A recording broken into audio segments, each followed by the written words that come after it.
सुनत हस नोनी के दाई काय बाबू के दादा हमार ग्राम पंचायत सकरल वो सरपंच प्रत्याशी बर हमर निशा दीदी है खड़े हवे। ऐसे का तो मैं कथा जी हमार गांव के बेटी बहुए सुंदर पढ़े लिखे शिक्षित नारी है जुर मिल के गिलास छाप में मुहर लगा के हमर दीदी ला सरपंच बना लेते कथा जी। बने तो कहा था तो मैं कथा का कथस गिलास छाप में मुहर लगाना है वो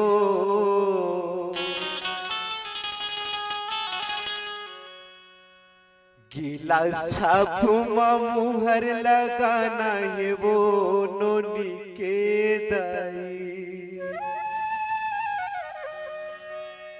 हमर निशा दीदिला जिताना हीगा बाबू के दादा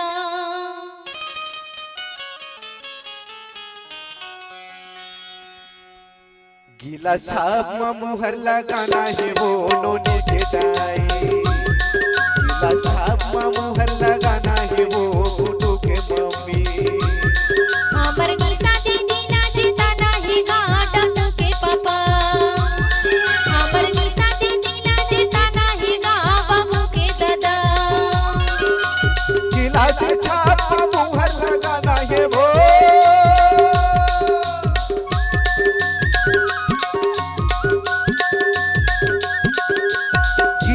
छाप मुहर लगाना है निशा दीदिला जिताना है वो नोनी के दाई हमर निशा दीदिला जिताना हीगा डब्बू के पापा हमर निशा दीदिला जिताना हीगा बाबू के दादा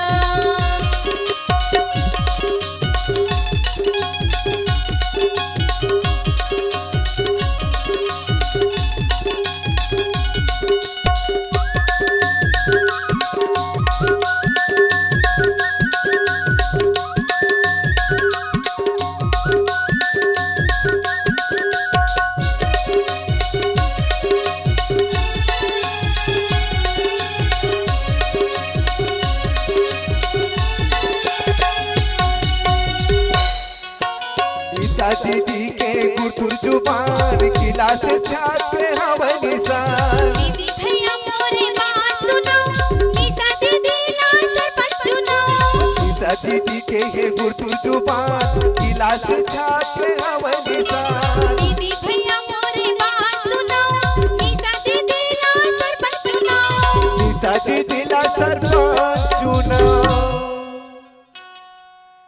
जुर्मिल सुनता सुमतला बना लेते वो नोनी के दाई हमर निशा दीदिला जिताना हीगा बाबू के दादा हमर निशा दीदिला जिताना हीगा डब्बू के पापा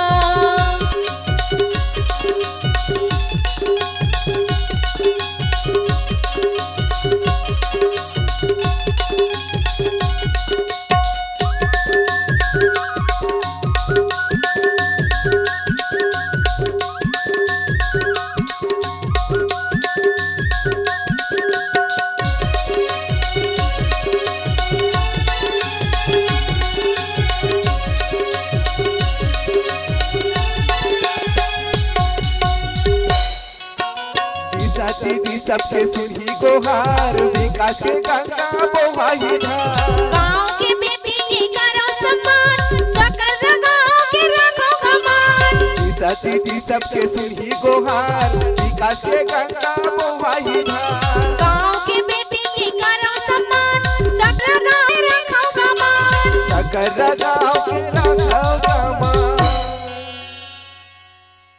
गाँव गली के विकास कराना है वो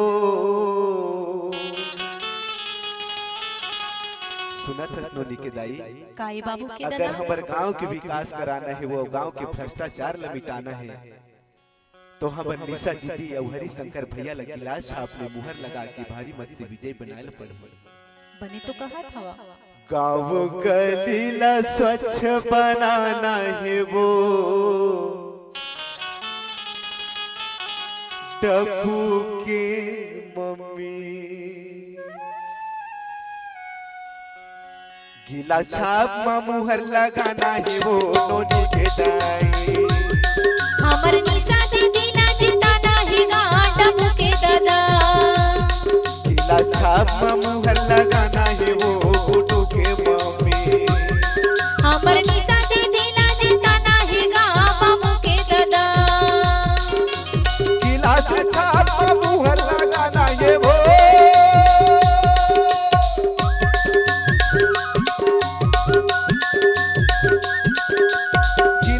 छाप मुहर लगाना है निशा मारा बिल्ली ताना है वो नोनी के दाई। हमर निशा दीदी ला देता नाही बाबू के दादा। हमर निशा दीदी ला देता नाही गाडम के पापा। छाप मुहर लगाना है वो नोनी के दाई। हमर निशा दीदी ला देता नाही गाडम के पापा। हमर निशा दीदी ला देता नाही गाडम के पापा। हमर निशा दीदी ला देता नाही गाडम के पापा। छत्तीसगढ़ महतारी की जय। छत्तीसगढ़ महतारी की जय। ग्राम पंचायत सकर्रा के पढ़े लिखे शिक्षित मिलनसार प्रत्याशी हमर सकर्रा गांव के बहू बेटी छत्तीसगढ़ महतारी के दुलौरी बेटी निशा मरावी ने गिलास छाप में मुहर लगा के भारी मत में विजयी बनाना है। हमर गांव सकर्रा के मान सम्मान रखिया सुख दुख के साथी हरिशंकर निशा मरावी जी ने अपन आशीर्वाद दे के हमर गांव के मान सम्मान ला बढ़ाए बर नाम रोशन करे बर हमर दीदी ला गिलास छाप में मुहर लगा के भारी मतों से विजयी बनाना है। गिलास छाप जिंदाबाद जिंदाबाद। गिलास